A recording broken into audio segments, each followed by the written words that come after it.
This tender and expressive melody is from the second movement of Brahms's First Symphony. This was my first real encounter with this piece because this melody is actually the only concertmaster solo in Brahms's orchestral works. So I first encountered this work in my 20s when I prepared the first time a concertmaster audition, and I started to practice and learn this music. At first glance, it seems very simple. It's a very simple melody that's repeated and then developed. But as I started to work on it and prepare it, I realized that there are great challenges and difficulties to do it well, to make sure that each long note doesn't become an arrival and a stopping point of the phrase, but instead it grows over the course of this melody.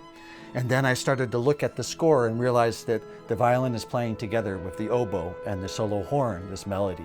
And underneath, other voices are changing the harmony and the texture. And to figure out how to express that in the sound and how to create a sense that the music never stops, but there's room to breathe within it to get this Brahmsian sound, color, and character.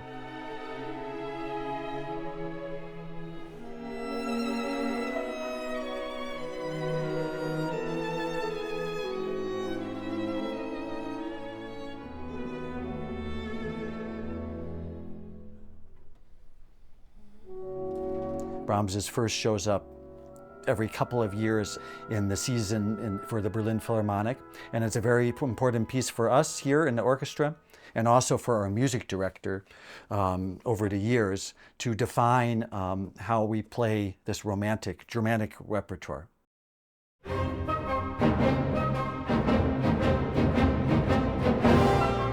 Each time it comes, there's always a question, what to do now? How can we make an interpretation that's fresh? How can we discover something new in this score? The orchestras over the years developed traditions of playing this piece that sort of embed themselves in the DNA of an ensemble. So there's certain places where we just tend to always take a lot of time, or we like to make as much sound as possible, dig into the string.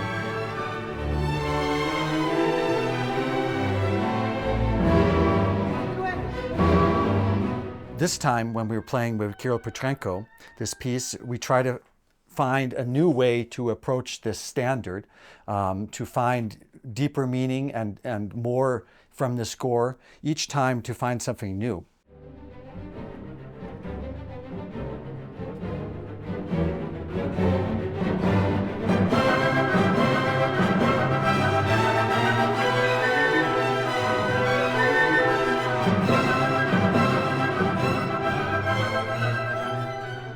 Ich orientiere mich da immer an diese Tradition. Man hat sogar von Steinbach-Tradition gesprochen. This tradition was primarily through the conductor Fritz Steinbach, the conductor of the Meiningen Orchestra, who knew Brahms and whose interpretations of Brahms' symphonies were greatly appreciated at the time, both by audiences and actually by Brahms himself.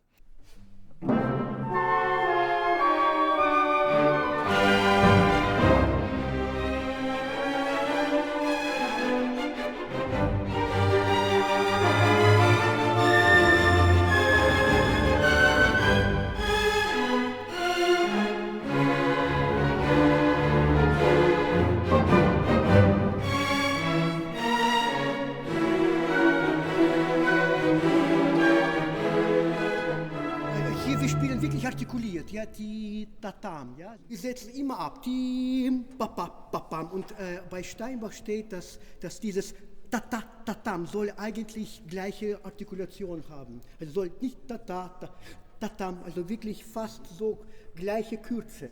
Das soll wirklich sehr Beethovenisch sein. Fortissimo!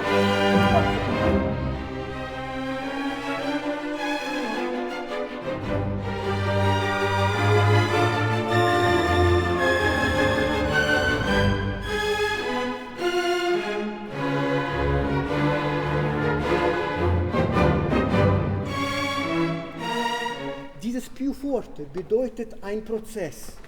Es soll vielleicht nicht plötzlich viel mehr sein, sondern es soll zu fortissimo gehen. Ja? Und dann, ganz wichtig für die Streicher, nach Bertha wo wir mezzo forte haben. Danach gibt es kein Crescendo, da wird immer crescendiert, soll nicht sein. Dafür dann die Bratsche, dieses Tristan-Motiv, ja, bei 78, das soll immer so ein bisschen Crescendo haben. Ja. One element I think is important to look at, and that's an idea that Kirill Petrenko kept coming back to in the rehearsals. This is an idea, he names it tempo modification. And it's an idea that the pulse of the music, the tempo, is actually rather flexible and can come in and out and subtly move forward, get faster, or suddenly get a little bit slower, depending on what the passage in the music is needing, both emotionally and also what is happening in the text, in the score.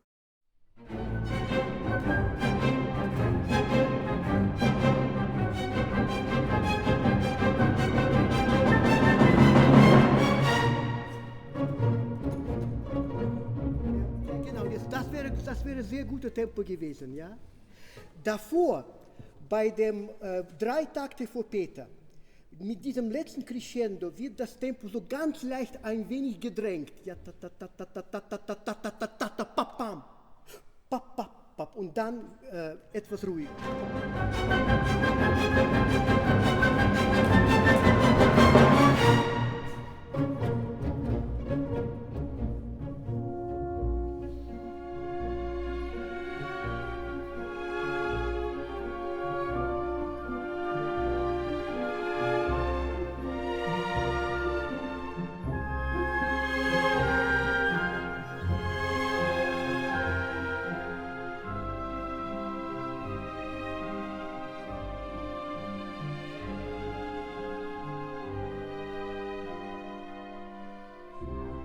Another place that Petrenko tried something different than our usual tradition is in the first movement, and it leads to my favorite place, and perhaps in the whole symphony, definitely the place that is the most exciting and I always look forward to. This is near the end of the development of the first movement, and it's a place in the music where Brahms seems to have been defeated. He's lost hope. And this figure, this little melody that's presented at the beginning of the symphony, slowly descends, loses energy, and reaches a real low point, both emotionally and musically.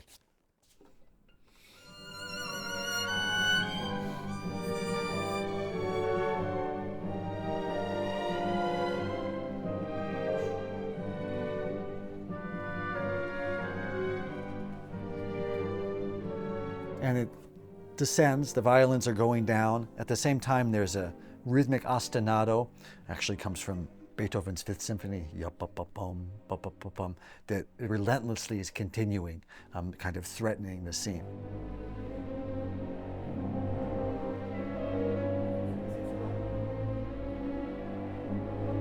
Petrenko took this whole section a little bit slower than the rest of the movement. That supports this sense of defeat in the music, of the struggle that Brahms at the moment seems to have lost. Music descends, and then there's a huge, long buildup of the whole orchestra. These motives are interplaying, they're going through many different keys and harmonies. Brahms is sort of struggling to get back to C minor, and it eventually builds to a huge fortissimo, and there's an explosion.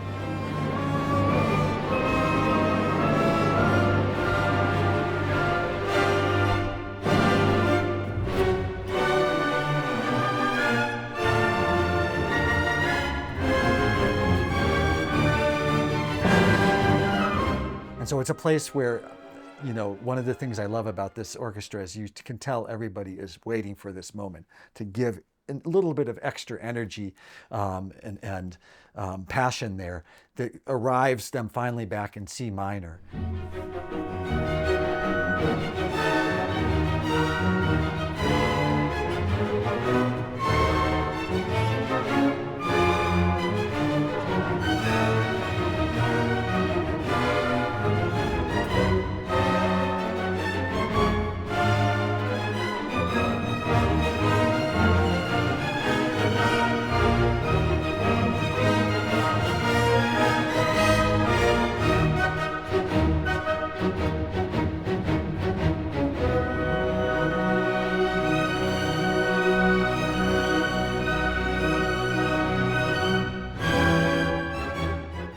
Allegro C-Moll-Teil muss man ein bisschen den Geist von Beethoven, ein bisschen helfen. Also das Brahms hat ja an der ersten 14 Jahre mindestens gearbeitet. 14 Jahre. Also diese Schatten von Beethoven stand, und natürlich gibt es hier direkte Referenzen auch, wo er sagt, ja, aber ich gehe anders weiter. Ja? Also dieses also dieser Charakter, steht zwar nicht con brio, aber für mich hat es schon ein bisschen Brio. The shadow of Beethoven and his legacy loomed large for Brahms. Beethoven had written 9 symphonies, and the form had developed greatly over the course of those symphonies, culminating in the 9th Symphony at the end of Beethoven's life, where he, in addition to the orchestra, he added voices, he added choir, he added singers, and text, the famous Ode to Joy in the last movement, which we all know.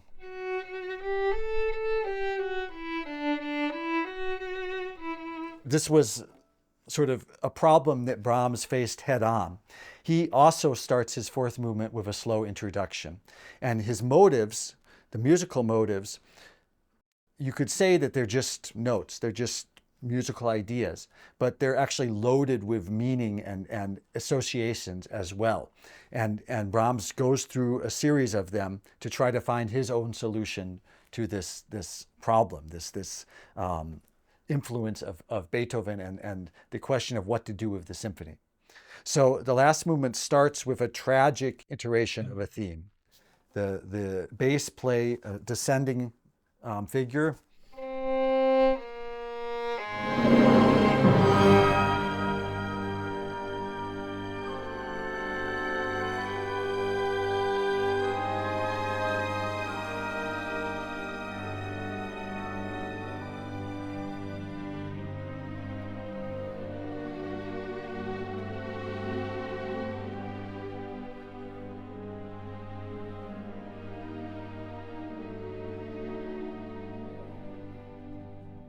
And then developed a little bit, and Brahms then decides to try something else. He tries, in the strings, a whole section is plucked, is pizzicato, and there's really no melody.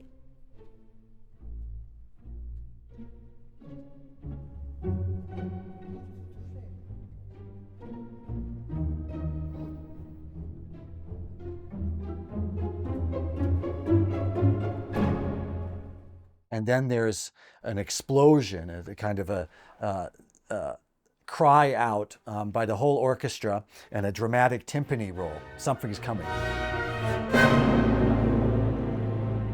At this moment, this light comes to the music, this hope.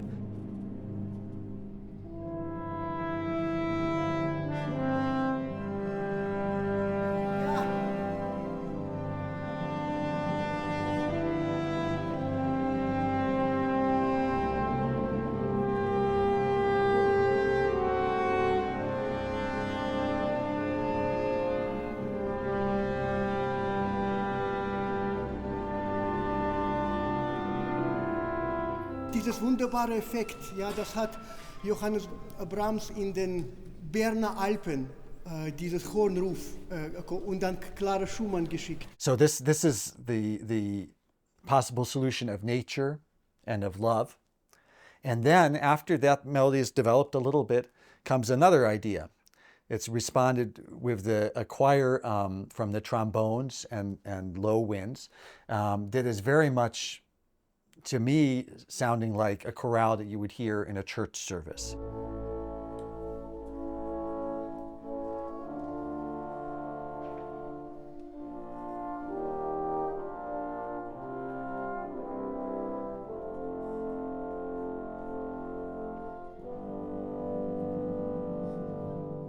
So all these ideas are put out as possible solutions to this struggle that Brahms is going through. It's both a life struggle and also the struggle to solve this piece, to make this symphony work.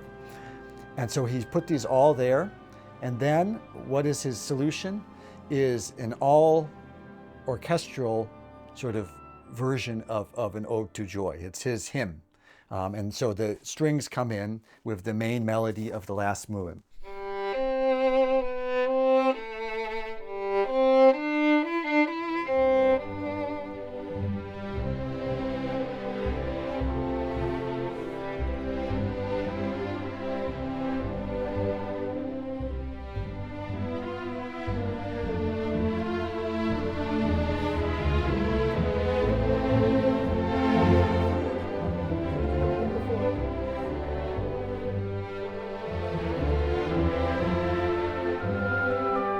Many people at the time and still now remark it sounds very similar to Beethoven's Ode to Joy.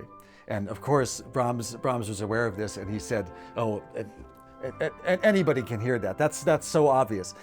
So he was aware of it. But he chooses to do it in only instrumental form, without actual words, without an actual story. It's his musical solution to the problem. And you know, the phrase is almost note for note out of Beethoven's Ode to Joy.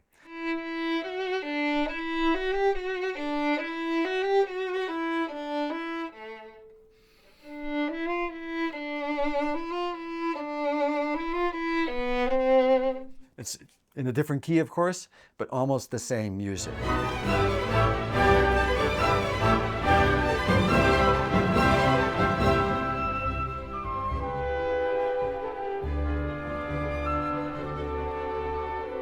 And if we look further along at the end of the piece, where it's quite, you know, it's joyous, and there's finally this triumph of C major, once he gets to the faster coda, which is after this huge orchestral buildup, then the strings suddenly play this repeated figure. And the winds come in with a big chord that resolves. And if we look at that, it's actually exactly the same melody as well. So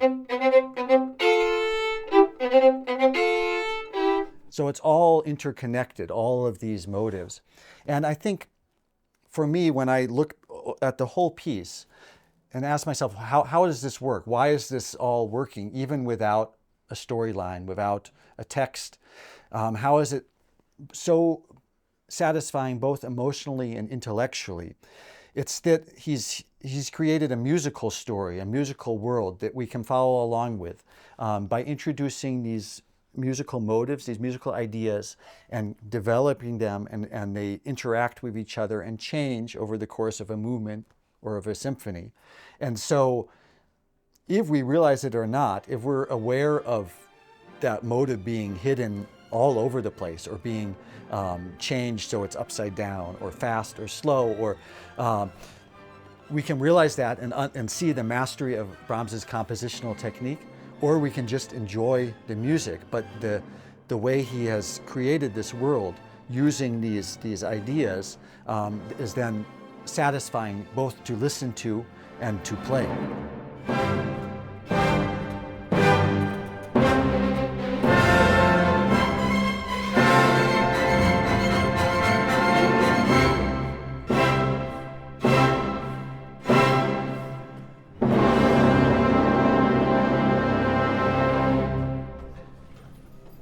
Bravissimo, danke.